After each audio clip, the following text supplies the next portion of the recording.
नमस्कार जनता न्यूजमध्ये आपले सहर्ष स्वागत आहे। चॅनलला सबस्क्राइब करा, लाईक करा, शेअर करा।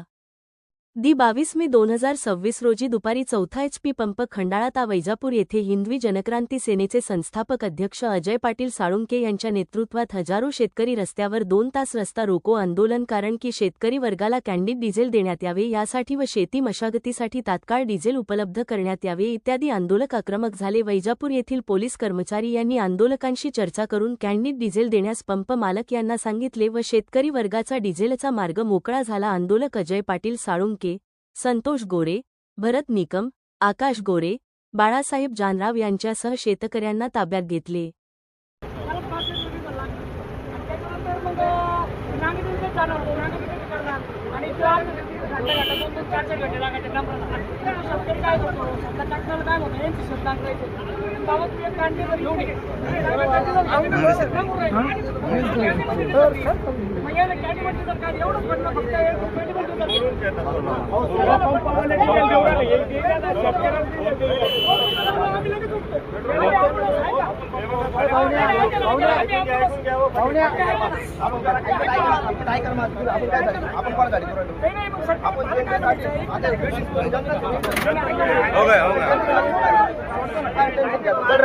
चल बोलूंगा आपण चला।